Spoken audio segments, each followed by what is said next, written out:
Welcome to Pratap classes. दोस्तों, Pratap classes के YouTube channel पर आपका स्वागत है। आज है 5 जनवरी 2026 और 5 जनवरी 2026 के जितने भी इंडिया और वर्ल्ड के जो करंट अफेयर्स के क्वेश्चन बनते हैं, आज उनका अपने डिस्कशन करेंगे। पूरा वीडियो ध्यान से देखना और लास्ट में आपसे क्वेश्चन पूछूंगा जिनके जवाब आपको कमेंट बॉक्स में देना होगा। आज अपने पढ़ेंगे हैदराबाद स्थित 2 स्टार्टअप कंपनियों ने उपग्रहों को किया विकसित।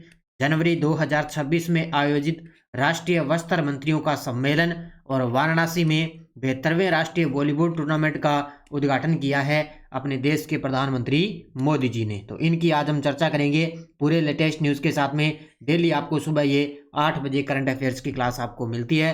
तो सभी साथी एक बार करेंगे सेशन को लाइक शेयर, और जो भी साथी UPSC, bank, SSC, RS, railway, first grade, URO, SI exam, कोई भी एग्जाम हो, इसमें आपको डेली करंट अफेयर्स की क्लास, आप लगातार इस क्लास को फॉलो करते रहिए। आपका करंट अफेयर्स का क्वेश्चन गलत नहीं होगा भी, लेकिन आपको डेली रूटीन के माध्यम से ये 15 मिनट की क्लास आपको डेली देखनी ही पड़ेगी।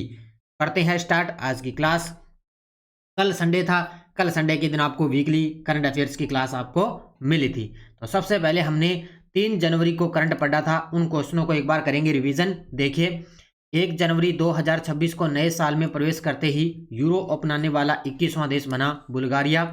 सरकारी वेतन सुधारों में अग्रणी भूमिका निभाते हुए देश का पहला राज्य बनकर अपना 8वां राज्य वेतन आयोग किस राज्य ने गठित किया? असम ने।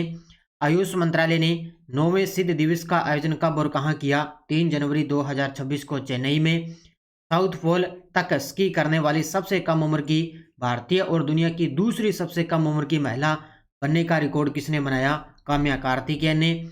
मेघालय उच्च न्यायालय के मुख्य न्यायाधीश न्यायमूर्ति सोमेन सेन का तबादला करके उन्हें किस उच्च न्यायालय का मुख्य न्यायाधीश नियुक्त किया? तो ये बन गई केरल उच्च न्यायालय।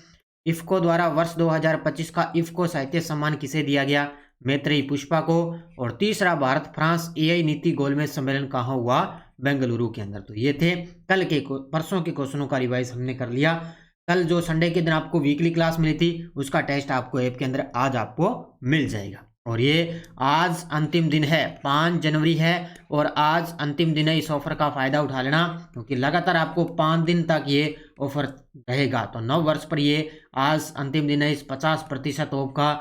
जिस भी साथी अभी भी इस ऑफर से वंचित है, क्योंकि आगे ऑफर आने की पूरी कोई संभावना नहीं है, लेकिन आज अंतिम अवसर है आपके लिए, तो ये इस ऑफर का फायदा आप जरूर उठा लें। अपने प्रताप क्लासेज एप्लीकेशन में करंट अफेयर्स की टेस्ट सीरीज चल रही है, फर्स्ट ग्रेड की चल रही है, एसआई की चल रही है, इनको आप ज्वाइन कर सकते हो। अब करते हैं स्टार्ट आज की क्लास। जितने भी साथी लाइव जुड़ चुके हैं, एक बार कर दें सेशन को लाइक शेयर। पहला क्वेश्चन आपके सामने, हैदराबाद की 2 स्टार्टअप कंपनियों द्वारा विकसित 14 किलोग्राम के पृथ्वी अवलोकन मिनी उपग्रह का परीक्षण और एकीकरण कहाँ किया गया है? ये गजब का प्रश्न है। ये देखो आपके सामने तस्वीर के अंदर है, हैदराबाद की 2 स्टार्टअप कंपनियां हैं जिन्होंने 14 किलोग्राम के पृथ्वी अवलोकन मिनी उपग्रह का परीक्षण और एकीकरण किया है। वो कहाँ पे किया है? अहमदाबाद के अंदर। अब ध्यान रखना, इनका जो परीक्षण और एकीकरण किया है ना, वो तो किया है अहमदाबाद में, ठीक है। तो ये किसके लिए? ये पृथ्वी अवलोकन है, मिनी उपग्रह का परीक्षण किया है। अब इनको कहाँ पे भेजा जाएगा? इनको अहमदाबाद से श्रीहरिकोटा भेजा जाएगा। देखो डिटेल, देखो स्थान और कंपनियां। हैदराबाद स्थित 2 स्टार्टअप कंपनियों ने उपग्रह विकसित किया। कंपनियां हैं टेक, तो टेक में टू स्पेस और ईओएन स्पेस लैब, ये है कंपनियां। और इन्होंने क्या है? ईओएन ने इलेक्ट्रो ऑप्टिक्स में सहयोग किया है। ये 2 कंपनियां हैं जिन्होंने इस उपग्रह को विकसित किया है। इस उपग्रह का वजन, यह पृथ्वी अवलोकन मिनी उपग्रह है, इसका वजन है 14 किलोग्राम। और इस उपग्रह का परीक्षण और एकीकरण है वो अहमदाबाद के अंदर किया गया, और इसके बाद में श्रीहरिकोटा के अंदर इसको भेजा जाएगा। यानी कि सीधी सी बात है, हैदराबाद के अंदर जो ये 2 स्टार्टअप कंपनियां हैं, इन्होंने एक पृथ्वी अवलोकन मिनी उपग्रह को विकसित किया है जिसका वजन है 14 किलोग्राम। ये अहमदाबाद में इसको परीक्षण किया गया, और अब इसको कहाँ पे भेजा जाएगा? श्रीहरिकोटा में। इसके अलावा इसमें प्रक्षेपण की बात करें तो जनवरी 2026 की शुरुआत में इसका प्रक्षेपण होगा। कौन सा रॉकेट होगा? इसरो का PSLV मिशन। कौन सा? इसरो का PSLV मिशन होगा, और ये सहयात्री उपग्रह मिशन रहेगा, और इस मिशन का नाम रहेगा MOI-1 ये रहेगा इस मिशन का नाम। अब ये जब अब जनवरी 2026 की बात हो रही है तो हो सकता है अभी कुछ दिन हो रहे हैं, उसके बाद में इसका प्रक्षेपण किया जाएगा। जब होगा तब इसके बारे में और चर्चा कर लेंगे, तो इसको अच्छे तरीके से याद कर लेना।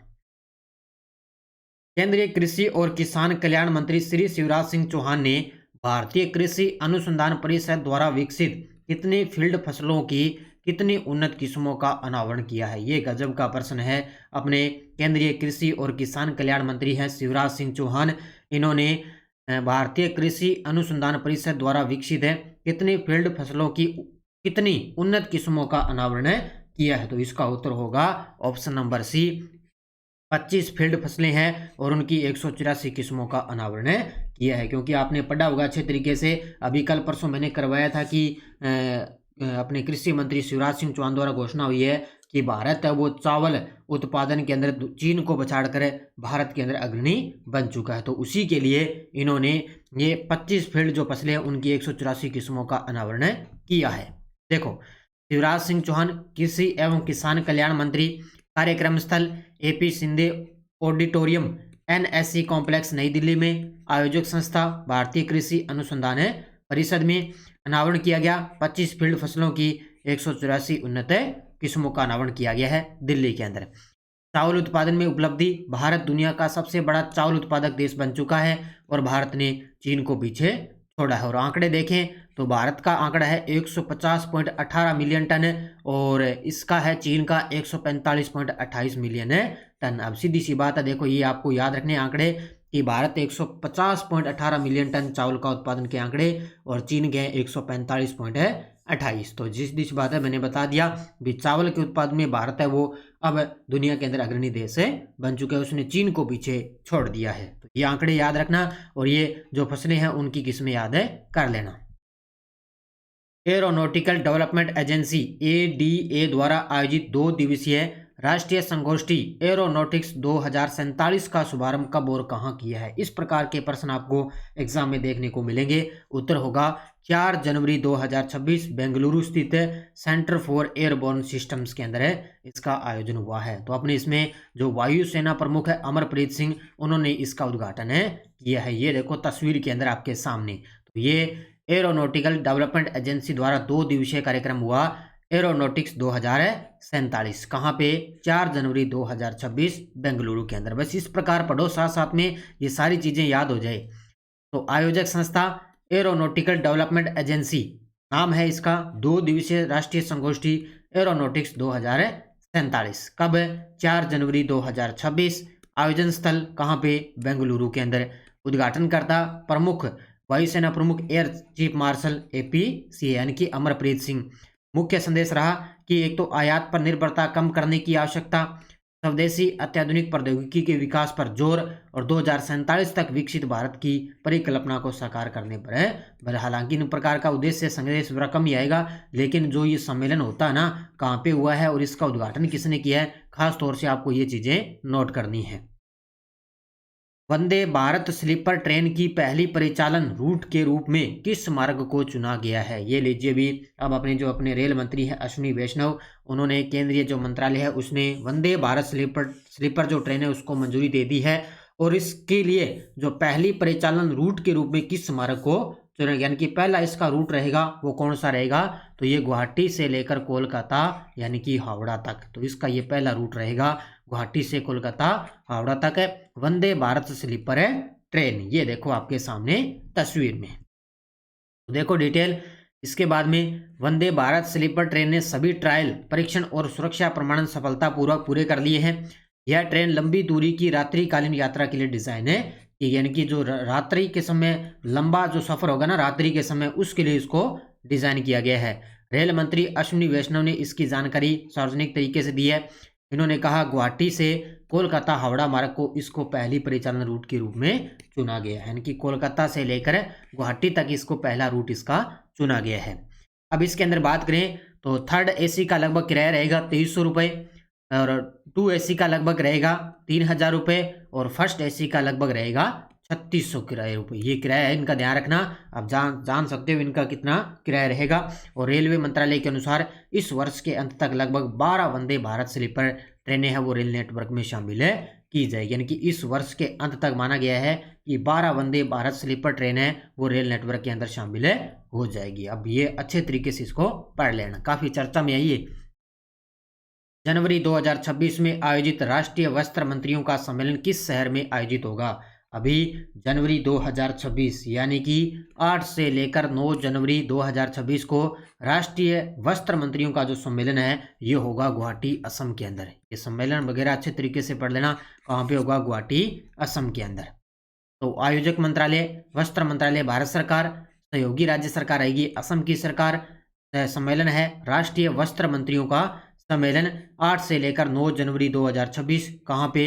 गुवाहाटी असम के अंदर है। और इस सम्मेलन की थीम भारत का वस्त्र उद्योग, विकास, विरासत और नवोन्मेषण का संगम, ये अब की बार इसकी थीम रहेगी। ये अच्छे तरीके से वही पढ़ लेना, भारत का वस्त्र उद्योग, विकास और विरासत और नवोन्मेषण का संगम, क्योंकि आपको डेली की क्लास में वही चीजें करवाई जाती है जो आपके एग्जाम में आने वाली हो।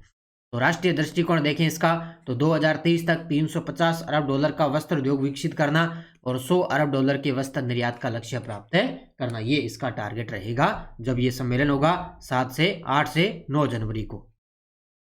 उड़ीसा के पारादीप पतन प्राधिकरण ने स्थापना दिवस के अवसर पर कौन सा आयोजन किया है? उड़ीसा के पारादीप पतन प्राधिकरण ने स्थापना दिवस के अवसर पर कौन सा आयोजन किया है? तो वो किया है 21वीं पारादीप मैराथन 2026। ये किए भी, कौन सी? 21वीं पारादीप मैराथन 2026 का आयोजन किया है। किसने? उड़ीसा के पारादीप पतन प्राधिकरण ने। अब इसके अंदर कौन कौन से विजेता रहे ये देखो, इनको सम्मानित भी किया गया है। कौन कौन है देखो, संस्था है उड़ीसा के पारादीप पतन प्राधिकरण और आयोजन है 21वीं पारादीप मैराथन 2026 हुई। और कौन सा अवसर? 65वां पतन स्थापना दिवस अब की बार बनाया गया था। आयोजन समिति पीपीए की गोपबंधु क्रीड़ा परिषद संसद ने किया। मुख्य अतिथि श्री पीएल हरनाद अध्यक्ष रहे थे पीपीए के, यानी कि उड़ीसा के जो पारादीप पतन प्राधिकरण के अध्यक्ष। और दौड़ की दूरी 14 किलोमीटर गोपबंधु स्टेडियम, ठीक है, 14 किलोमीटर की दौड़ रही है, गोपबंधु स्टेडियम है, कहाँ पे? उड़ीसा के अंदर। इसके अलावा इसमें टोटल प्रतिभागी संख्या कुल 636 धावकों ने भाग लिया, जिसमें पुरुष 280 और महिला 56 थी। और विशेष प्रतिभागी प्रतीक महाराणा उभरते उड़ीसा धावक, इन्होंने हाल में पुरुषों की 200 मीटर स्पर्धा में कांस्य पदक जीता है। ये पॉइंट नोट कर देना भी, प्रतीक महाराणा इन्होंने उड़ीसा धावक है, इन्होंने 200 मीटर स्पर्धा के अंदर कांस्य पदक जीता। भारतीय पुरुषों की 4x100 मीटर रिले टीम का ये हिस्सा रहे थे। ये आपको याद रखना है अच्छे तरीके से, क्योंकि इनको सम्मानित किया गया। वैसे तो बहुत सारे थे, लेकिन मुख्य आपको बस इतना ही आपको पढ़ना है। राष्ट्रीय बाघ संरक्षण प्राधिकरण द्वारा जारी आंकड़ों के अनुसार 2025 में भारत में कितने बाघों की मौत की दर्ज की गई थी? यानी कि कितने बाघों की मौत हो चुकी है? तो इसका उत्तर होगा 166। कितने? 166। अब 2025 के अंदर देखें तो राष्ट्रीय बाघ संरक्षण प्राधिकरण द्वारा आंकड़े आए हैं 2025 में, इसमें भारत के अंदर कितने बाघों की मौत हो चुकी है? 166। सबसे ज्यादा मध्य प्रदेश में। ये आंकड़े याद रखना, भारत में 166 बाघों की मौत 2024 की तुलना में 40 अधिक है। अब की बार सबसे अधिक मौत कहाँ पे हुई है? मध्य प्रदेश में 55, जो टाइगर स्टेट के नाम से जानता है, और महाराष्ट्र में 38, केरल में 13 और असम के अंदर 12।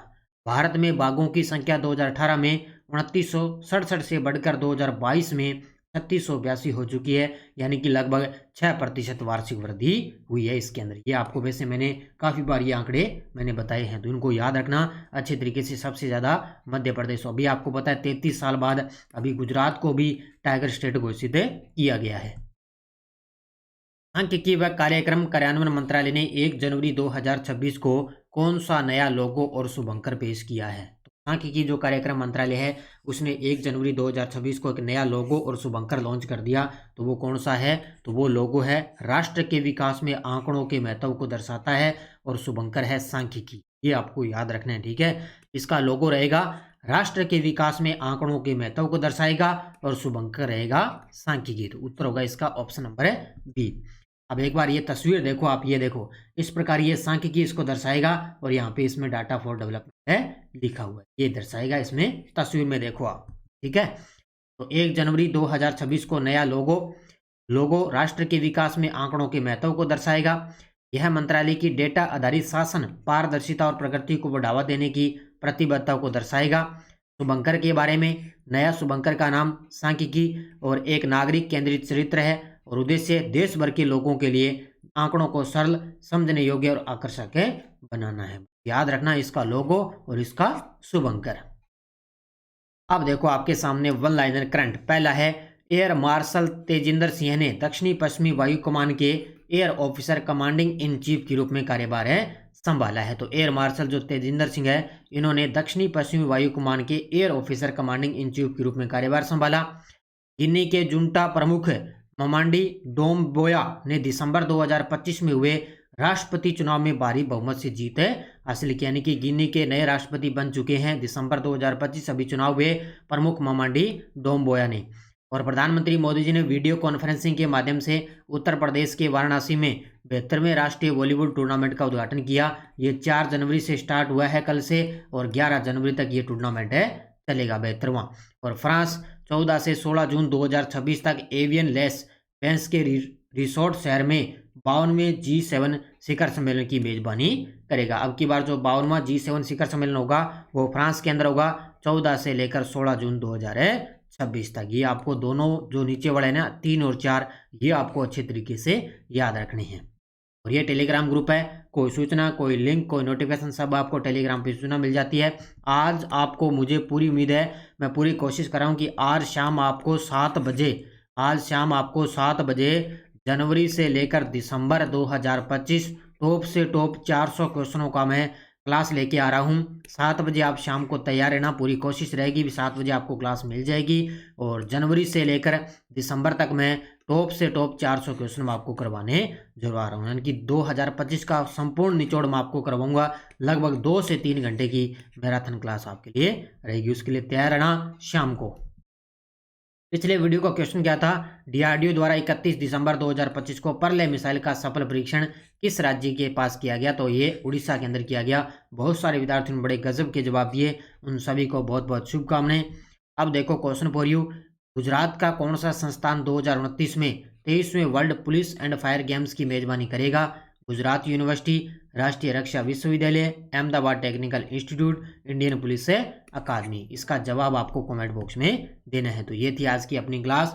ये अपनी वार्षिक करंट अफेयर्स की टेस्ट सीरीज है 2026 की। इसमें डेली क्लास का test, daily PDF, weekly test, monthly test आपको मिलता है। और जो डेली पीडीएफ मिलती है ना, जो मैं आपको यहाँ पे यूट्यूब पे करवाता हूँ, वो सेम टू सेम आपको पीडीएफ ऐप में मिल जाती है।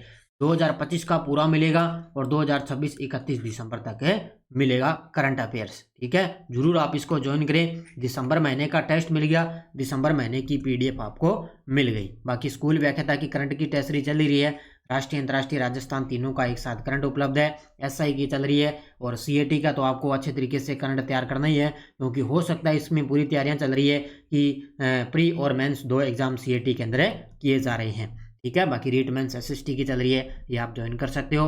तो सभी साथी करेंगे वीडियो को जाते जाते लाइक शेयर। आज 5 जनवरी 2026 करंट अफेयर्स की हमने चर्चा कर ली है। तो धन्यवाद, जय हिंद, जय भारत, जय राजस्थान।